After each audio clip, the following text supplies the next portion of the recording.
വെള്ളിയാഴ്ച വെള്ള ഷർട്ട് ഇടുന്ന സുന്നത്താണ്. അപ്പൊ നമ്മൾ ഈ വെള്ള ഷർട്ട് ഇട്ട് നേരെ പോണത് കാളത്തോട് പള്ളിയിൽ ജുമാ നിസ്കരിക്കാൻ വേണ്ടിയിട്ടാണ്. അങ്ങനെ നിസ്കാരമൊക്കെ കഴിഞ്ഞപ്പോഴാണ് എനിക്കൊരു കാര്യം ഓർമ്മ വന്നത്. നമ്മുടെ വണ്ടിയുടെ ഇൻഷുറൻസ് ട്രാൻസ്ഫർ ചെയ്യാൻ പോകണം. അതിന് വേണ്ടി നട്ടപ്പറവയിലത്തെ ടൗണിൽ പോകാൻ നിൽക്കുമ്പോഴാണ് ഈ രണ്ട് മോയന്തോട് കൂട്ടിയിട്ട് പിള്ളേരെ മുന്നിലിട്ട് എന്നെ മോട്ടറാക്കണം ഞാൻ കണ്ടത്.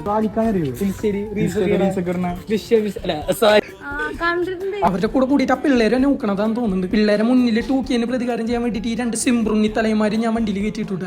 അവരും കുറച്ച് വെയിലത്ത് പോസ്റ്റ് ആവും. നമുക്ക് പോകാനുള്ള ഓഫീസ് വടക്കേ സ്റ്റാൻഡിലുള്ള പാലസ് റോട്ടിലാണ് കേട്ടോ. പക്ഷെ നമ്മൾ പോയത് ശക്തൻ സ്റ്റാൻഡിലുള്ള ജോയ് പാലസിന്റെ അടുത്തേക്കാണ്. ജസ്റ്റ് ഒരു പാലസ് അങ്ങോട്ടും തെറ്റുള്ളൂ, വേറൊരു കുഴപ്പമില്ല. അങ്ങനെ അവിടെ എത്തി നോക്കുമ്പോൾ എന്റെ പടച്ചോനെ വണ്ടിയുടെ ഒരു സ്പേസ് ഇല്ല.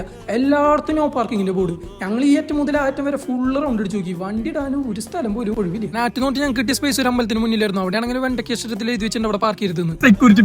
പാർക്ക് ചെയ്യാൻ സ്പേസ് ഇല്ലാണ്ട് തെണ്ടി തിരിഞ്ഞ് നടക്കണം. ഞങ്ങളുടെ മുന്നിൽ കണ്ടുപിട്ടത് ഒരു വിശാലമായ പാർക്കിംഗ് ഏരിയ ആയിരുന്നു. അപ്പൊ ഒന്നും നോക്കിയില്ല, അവിടെ കയറി പാർക്ക് ചെയ്തു. പിന്നീടാണ് മനസ്സിലായത് അത് കല്യാൺ സിൽസിന്റെ പാർക്കിംഗ്. അവിടെ വണ്ടി പാർക്ക് ചെയ്യണമെങ്കിൽ 200 രൂപയുടെ കൂപ്പൺ നമ്മൾ എടുക്കണം. പിന്നീട് നമ്മൾ പർച്ചേസ് ചെയ്യുമ്പോൾ 200 രൂപ നമുക്ക് റിട്ടേൺ കിട്ടും. അതാണ് അവിടുത്തെ സ്കീം. വണ്ടി പാർക്ക് ചെയ്ത് കൊടുത്തുന്ന ഇൻഷുറൻസ് കമ്പനിയിലേക്ക് 1 കിലോമീറ്റർ നടക്കണം കേട്ടോ. അതാണ് ഇതിലത്തെ വേറൊരു ഡിസ്റ്റ്. അങ്ങനെ ഇങ്ങനെയൊക്കെ ഞങ്ങൾ അതിന്റെ ഫ്രണ്ടിൽ എത്തി. സാധാരണ ഇങ്ങനത്തെ പരിപാടിക്കൊക്കെ പോയ 1.5 മണിക്കൂർ നല്ല പോസ്റ്റ് കിട്ടാറുള്ളത്. പക്ഷേ ഈ സാറ് നമ്മളെ പ്രവർക്കൊക്കെ ചറ പറയാന്ന് പറഞ്ഞ് സെറ്റ് ചെയ്ത് തന്നു. പിന്നെ വണ്ടിയുടെ 2-3 ഫോട്ടോ ആണെന്ന് പറഞ്ഞിട്ട് ആ സാറിന്റെ പിന്നാലെ ആ ഒരു വെയിലത്തൂടെ ഞങ്ങൾ വണ്ടിയുടെ അടുത്തേക്ക് നടന്നു പോയിട്ടല്ലാണ്ട് വണ്ടി ഞങ്ങളുടെ അടുത്തേക്ക് നടന്നു വരില്ലല്ലോ. ഈ സാരിക്കൊരു മണ്ടൻ തന്നെ. അവിടെ റിട്ടേൺ ഓഫീസിൽ വന്ന് ഒരു ചെറിയ പോസ്റ്റ് അടിച്ചപ്പോഴേക്കും പേപ്പർ സെറ്റ് ആയിട്ട് അവിടെ നേരെ കല്യാൺ സിൽസിലേക്ക് വന്നിട്ട് ഇവിടെ 200 രൂപയ്ക്ക് എന്താ വാങ്ങാൻ ആലോചിച്ചിട്ട് ഒരു താങ്ങി കിട്ടാത്ത നമ്മൾ കുറച്ചും കൂടെ പൈസ ഇട്ടിട്ടില്ല. മിനസാൻ ബേബിക്കുള്ള പെരുന്നാൾ ഡ്രസ് അങ്ങോട്ട് പടച്ചു. പിന്നെ അവിടെ ഉണ്ടായിരുന്ന മുട്ടച്ചക്കനെ മുട്ടയും ഒരു കൊട്ടും കൊടുത്തിട്ട് ഞങ്ങൾ അവിടെ നിന്ന് ഇറങ്ങി. ബില്ലടിക്കാൻ നിൽക്കുമ്പോഴാണ് അവിടെ ഫോട്ടോയും വീഡിയോയും എടുക്കരുത് എന്നുള്ള ബോർഡ് കണ്ടത്. അങ്ങനെ ചെയ്തിട്ടായിരുന്നു. അങ്ങനെ ഇൻഷുറൻസും ട്രാൻസ്ഫർ ചെയ്ത് ലമിക്കുള്ള ഡ്രസ്സും വാങ്ങി. ഒരു വെടിക്ക് 2 പക്ഷി എന്നുള്ള ഒരു മൈൻഡിൽ നമ്മൾ അവിടെ നിന്ന് ഇറങ്ങി. അവിടെ നിന്ന് നേരെ ഈ 2 ബദൂരിയുടെ കാടത്തോട് ഇറക്കിയിട്ട് നമ്മൾ നേരെ വീട്ടിൽ പോയി ഡ്രസ്സും മാറി ഷോപ്പിലേക്ക് ഇറങ്ങിയിട്ടാണ്. അപ്പൊ ശരി.